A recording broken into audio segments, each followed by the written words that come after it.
Barret Edelstein here, your celeb expert and your Celeb Savant. Celeb Savant is a weekly entertainment show. We have long-form career retrospective type interviews with celebrities, singers, actors, and industry experts. On this episode of Celeb Savant, I'll be speaking to Tyler Page.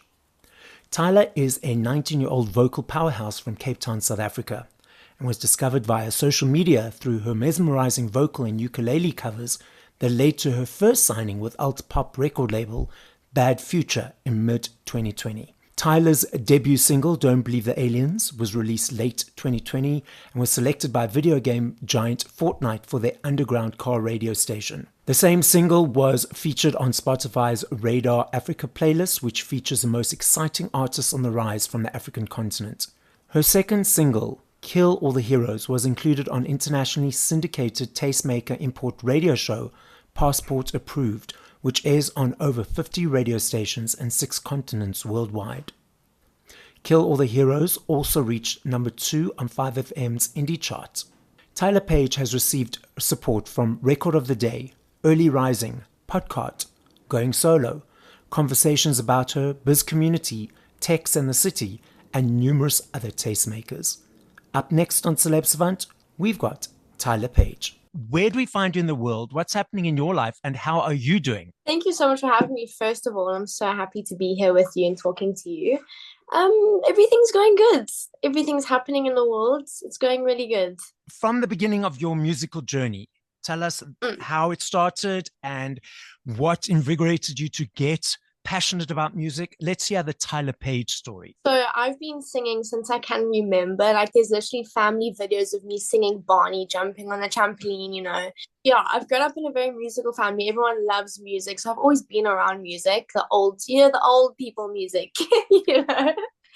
But yeah, my music journey started when I started posting videos on Instagram of myself singing on my ukulele. And I was always super shy. Like I would never, ever, ever post. And then one day I didn't post my first video. My boyfriend actually posted my first video on his page. And then I got recognized from his page. And then I sort of got confidence to post videos myself because I was like, oh my gosh, people actually like my voice, you know? Yeah. So I started doing that myself and like doing more and more, and then I got noticed by Bad Future Music, and we had a few meetings with them, and then I signed with them, and a year later I signed with Warn Africa, and it's been amazing so far. A couple of things I want to unpack. First of all, did your boyfriend tell you he was going to post that first video? To be honest, I can't remember, but I think he told me. He didn't ask me. He was like, I'm posting it. If you don't post it, I'm going to post it. Okay. And then, yeah. So was there any disruptions in the relationship from that? No. And now you mentioned you play the ukulele. A couple of questions there. Do you play any other instruments? I don't. I got my ukulele for my 16th birthday because I actually saw someone at my school that like was playing the ukulele at break, and I was like, oh my gosh, I literally want to be you. So she gave me inspiration, and I was like, Dad, surely.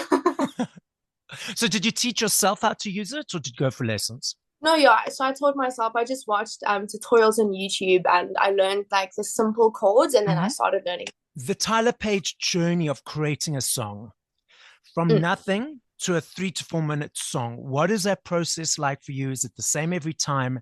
Take the listeners and I through the process of you creating something beautiful. So I collaborate with Bad Future with the songwriting and the music in the background, but we love to write music about things that are actually real and happening in the world. Like my first song, Don't Believe the Aliens, was literally about COVID and what was happening in the world and what was going wrong and all these like weird things. Like we love producing weird things that are different, and different is so cool. Like normal is boring. Let's just be different. I love that.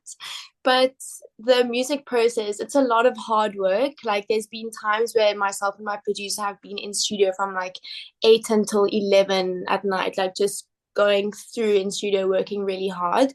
But I mean, that's what I love about it. The hard work pays off and the reward is amazing. So you mentioned sometimes you're in the studio for a long period of time. Is it because you're not getting there for a specific song, or it's just taking a little bit longer compared to previous times when the songs come a little bit easier? To be honest, myself and my producer, we are both perfectionists. Okay. And I will literally sing one line of my song like 50 times just because I don't like how I sounded in that one word in that entire sentence.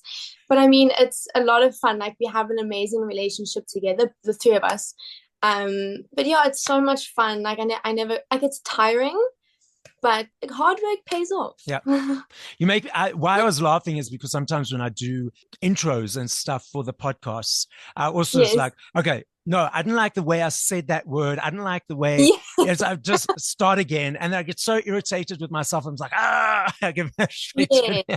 So I'm just, that's why I was giggling when you said that, because I can relate what you're saying. If something needs to be auto-tuned, I'll say, no, I'll do it myself. Like, let me just learn it. We are not auto-tuning that word. Like, you mentioned auto-tune. I know it was a big controversy around that initially. I mean, Cher's Believe, I'm not sure if you're aware, that song by Cher called Believe from 1998, I believe, was the first song ever that was used auto-tune. And then there's controversy around that.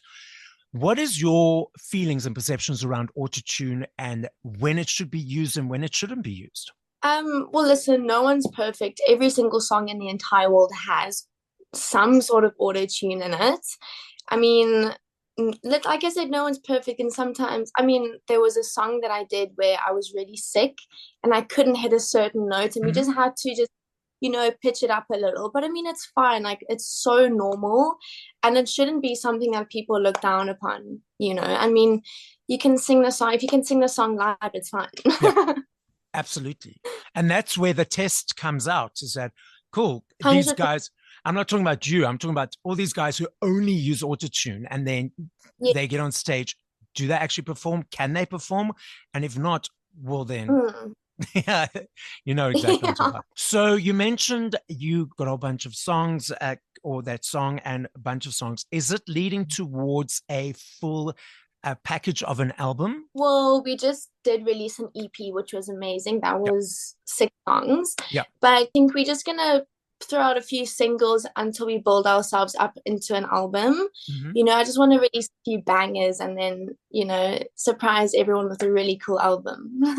Yeah, and it's true, because these days, I love me an album. I love that story of the journey of going, through song to, hopefully it's more than 10 songs, but song to 1 through to 10 or 12 or 15, and having that whole journey and that experience.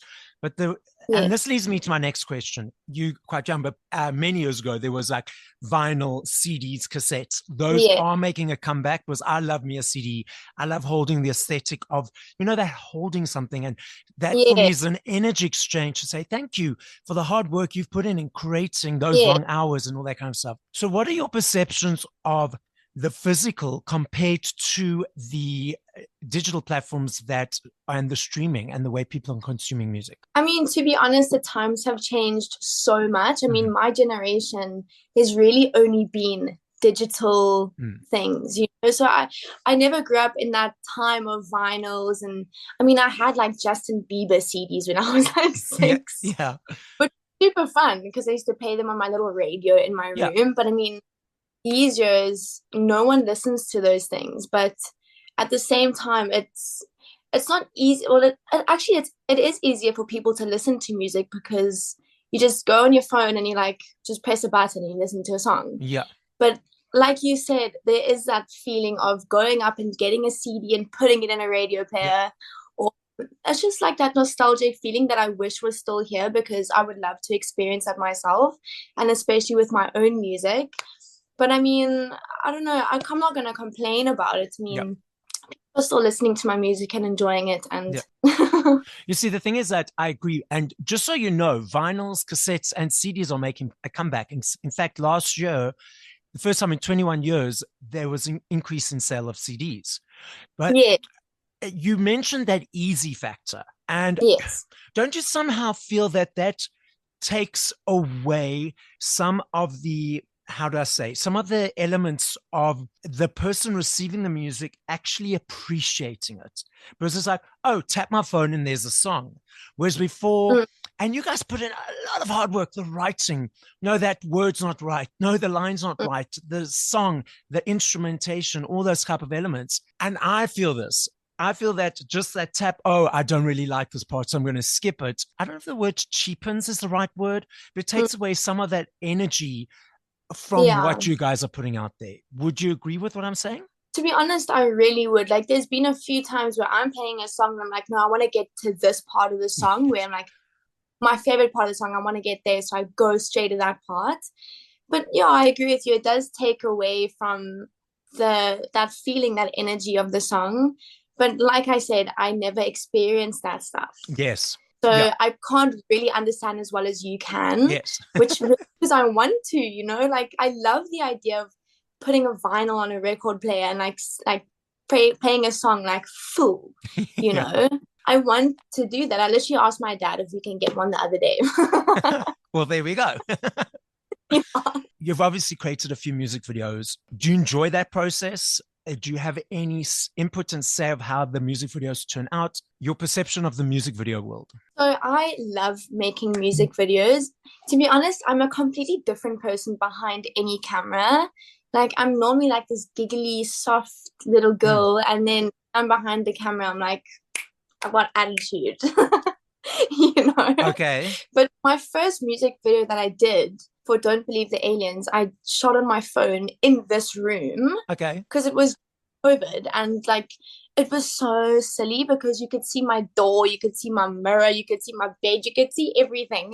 It was so hilarious. But I mean, I love it. It's so much fun. When you say that camera comes onto you and you turn into a different person, have you got a name for that person, first of all? Or is it still Tyler? I need to come up with a name for her. I actually don't have one. You need to give her an alias. Camera's on and there comes Paige. Before the camera comes on, I'm like laughing and then I'm like serious. I love it. So for the guys who are listening, we're on Zoom and Tyler just did this whole with her hands and went hosa type movements. Love it. Now performing live, tell me what that experience and what is that journey for you? I absolutely love performing live. I think my favorite thing about performing live is seeing everyone's reactions and I love seeing people listen to me and like just me and appreciate my music. I think that's my favorite part and just connecting with people. And there's been a few times where I'm singing a lyric and people go, like they connected to that. Yes. That feels amazing. But the whole process behind it's just rehearsing a lot, in front of the mirror. Like, I need to practice my dance moves, honey. So does that same persona that comes out when you're doing a music video come out on stage, or is that a different persona, or is that Tyler? 100%. I mean, I'm still Yes, I understand. Yeah. Yes. But I'm a super shy person. Yes. But when I have a mic in front of me, I become so confident. And it's weird because in studio, when I'm working, my producer will be like, okay, Tyler, just try this. And I'm like, no, wait, give me a mic. It's like my secret. That's interesting. And he's like, Tyler, you sound worse in front of a mic if you're trying something. And I'm like, no. Holding onto the mic. Yeah. I'm going to put you on the spot. I love playing these games. So it's a couple of games. I love that. Top 5 artists, local, international, doesn't matter, past or present, they may be dead, of artists that you'd like to collaborate. One would be Loyiso. Mm-hmm. Love Loyiso. Billie Eilish, I say her name every single time. Dream of mine, I look up to her. Rihanna, she's also an idol of mine. Will Linley would be one of them. Would love to do a song with him. Another one would probably be Sam Smith. Okay. Yeah. Yeah, actually. And putting it all out there, I actually interviewed Will a couple of weeks ago. So so for the listeners, listen to that podcast, some connections happening here. So yeah, but you also in Cape Town. So have you guys connected as yet? Yeah, we've met a few times and he's such a lovely guy. Yeah, I love him. Okay, so putting it out there next year, duet, Tyler and Will. Let's make that happen. Now, the next game I like to play, but the receptionists don't often like it because I think, easy. But then when it happens, it's not. So yeah. It's not necessarily favorite, but And I know that if I ask you this question in 2 minutes, 2 hours, 2 days, 20 days, your answer will be different each time. So if you had to give me your top 5 go-to songs that you'd go to now and listen to, what would be those 5 songs? Oh my goodness, but all of these songs are like kind of old. That's okay. Okay, so my first song would be Unholy by Sam Smith and the girl's Kim name. Kim Petras. Yes. Yes. I listen to that song every single day of my entire life. But that's not an old song. No, the other ones are old. Oh, okay. That one, the next one is Rihanna, and it's Bitch Better Have My Money. Because that's when my honey. Where is it? Where is it? I love the clicks. We're doing the clicks, the hands and the clicks. Yes. What's another song? I Love Something in the Orange by Zach Bryan. Okay. Amazing. And I love the next 2 songs are by Rainbow Kitten Surprise, and it's Free Fall and Painkillers. Those are my top 5 right there. Tell us your plans, your next steps of where Tyler Page is moving. Have you have a specific plan in place, or is you still feeling it as you move forward? It's kind of a mix in between. Like it's kind of both together. Definitely next year we'll be doing a lot more. I want to start performing a lot more. Just releasing lots of more music, some singles, and then hopefully an album towards the end of the year. Okay. But right now we're just taking it easy, honey. We're just going. So just chilling with the flow of the Cape Town waves, and then when next year hits, you're flying on the 7-footers, hey? Yeah, Christmas, and then we're flying. I want to speak to you more about your music and creative process. If you spoke about the songs are what's happening in the world and what's happening around. When you mentioned that, is it perceptions of what's happening around? Yes, but is it also personal experiences or a combination of both? It's 100% my personal experiences. I mean, one of my songs called Until We Meet Again, it's in my EP. It was so crazy because one of our family friends, my brother's best friend, passed away. Just after that, that song came to us, and it was like, this song is for him. And it was just such a crazy, like, full circle kind of moment.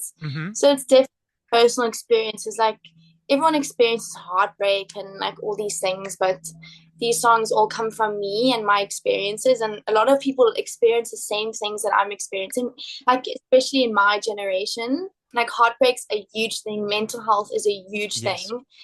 So that's one of the things that I want to put out there, because I want people to connect with me, and like I want them to know that they're not alone. Yes. You know. I know you said that you're a perfectionist and you work long hours or time on the songs, but when those songs come to you, as I mentioned, is that an easy flowing process, or is it sometimes difficult? You know, it's always, you can't build Rome in a day. Like nothing's easy to you. And I work with our songwriter that works at Bad Future with me. And she's such an amazing woman. Love her to death. She's like my second mom, sort of family vibes, you know. And we take a lot of time to perfect a song, but also in the sense of making it real, you know, like nothing's put on in my songs. It's just all real feelings, and that's just, sometimes it just comes, sometimes it takes a while, sometimes you need to tweak things every now and then, but it's just, I mean, it's a process. And is there any times when you're finding a song a real struggle and you decide, okay, pushing it away for a period of time, say weeks or months, or say not going there at all? Listen, like there has been a song where I was like, this just doesn't sound like me. And we were like, that's fine. We just don't do it, you know, like not everything's meant for you. And just have to move on and do the next one. Like it's completely normal and it's fine. And not everything's for everyone, which is fine. And you mentioned you've been collaborating or writing with your current collaboration team, which you're loving and will carry on with. But when you potentially, well, no, not potentially, it's going to happen. When you collaborate with Will and Sam Smith and all these other people that come in, are you going to find that bringing that third or fourth person into that collaboration process and energy. How's that process going to be for you? Will you find it a bit challenging having that new energy in space? Or will it just be, okay, cool, here's another person to throw words at the wall and see how it flows? To be honest, I love meeting and working with new people. So I think it would be quite like calming. Not calming, but it's Yes. going to be like easy to work with new people. I mean, I have a bit of social anxiety in the beginning, but like once we've had a bit of banter, then I'm fine. I think it'll be quite cool. Yeah. Okay, so I'm looking forward to a duets album with Sam Smith, Will Linley, and all the rest you mentioned, which is putting it out there. It'll happen. Manifest. Exactly. The law of attraction, what you see, you manifest. Like I Yeah. manifested this interview with you. Sent out the email. I was hoping that you'd respond, and then it happened. So thank you for that.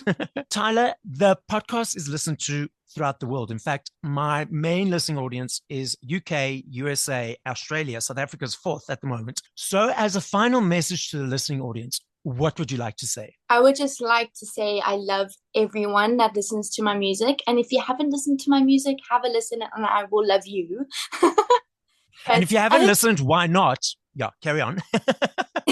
why haven't you? Yes. Like, yeah, I just spreading good vibes, good energy, and just want to connect with you guys. That's me. So this is Celeb Savant signing out with Miss Tyler Page. Bye.